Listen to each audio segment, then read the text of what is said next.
picture. Can she have a picture? Even though she put... No, I don't want to pick her up.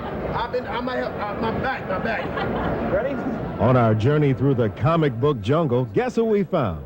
Mr. T, the only living superhero. We want to get kids back to read, and we want to take the ill out of illiteracy. We want to get the book into the school system, get the book into the jail with the DARE program, with the police and whatnot, because the first issue is about drugs. The second issue is going to be about carjacking, peer pressure, gangs in school, guns in school, racism. We're going to be touching on a lot of controversial things, you know, and that's what we want the book to be about, because our book, what we touting, I'm the only real-life superhero. Batman, Superman, Rifleman, Iron Man, not being disrespectful to them, they're not real. Mr. T is real. He go to schools, he go to hospitals, he feed the hungry. So that's what we're gonna be doing in the book. Look, it's Mr. T with a baby. He's crying. Oh, Lord, oh, wow. That's a touching moment. Never seen that before in history of comic books. But only because you have to expect that from Mr. T, because he's the only real life superhero. Not disrespectful to Superman and Batman, they ain't real. Superman can't go to the west side of Chicago. Oh, they might take his cape. And poor Batman, they'll take his car, take Robin mask. And a tip for the parents. You don't have to worry about Mr. T having a weapon. I carry no weapon, so you don't have to worry about your kids saying, Mama, I want the type of gun Mr. T had. There's no gun, that's a video cam. None of my villains are space aliens, space creatures, or whatever. They're all human beings, but they're bad humans. You know, that's what the book is about, good versus evil. Mr. T is good, the crooks is evil. They bad. You know what the T stands for, tough and tender. To the women and children, I'm tender. To the bad guys, I'm tough.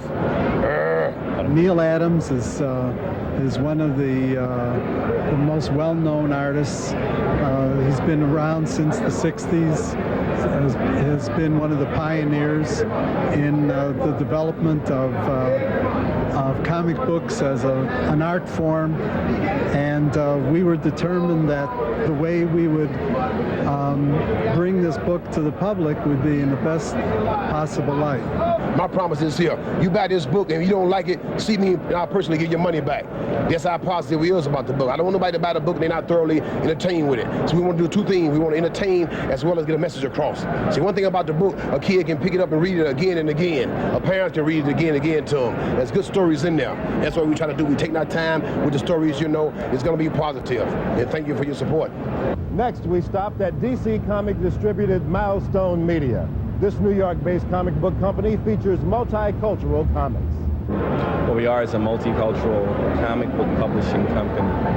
We have a distribution deal with DC, whereas we package, create, and license characters to them. They in turn hire us to do the characters, and they distribute the books for us.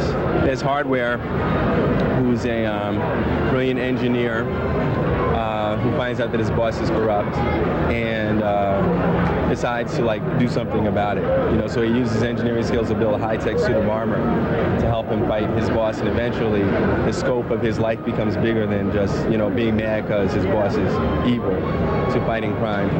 In general, there's a Blood Syndicate, which is our team book, our superhero team book, and that's kind of like a lot of gang members got together who had superpowers and decided to band together to not even fight evil, but just to survive.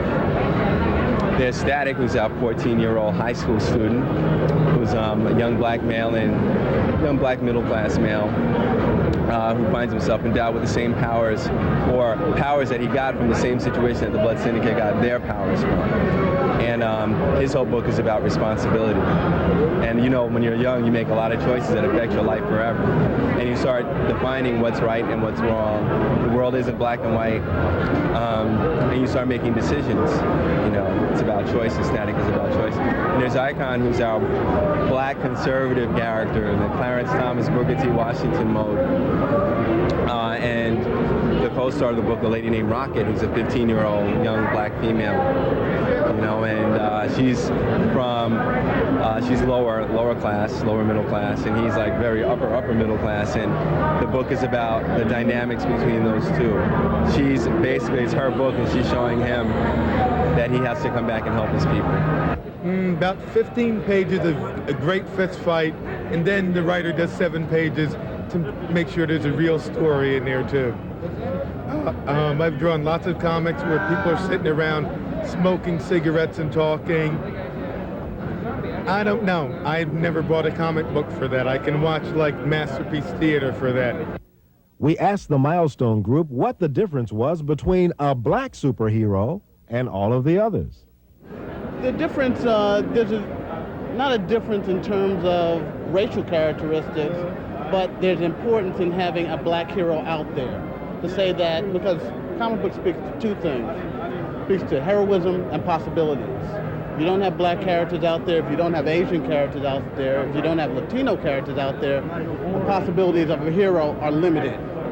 So what we wanted to do is present to society more heroes of color, more heroes that come from a range of different experiences, and more heroes that are reflective of this country.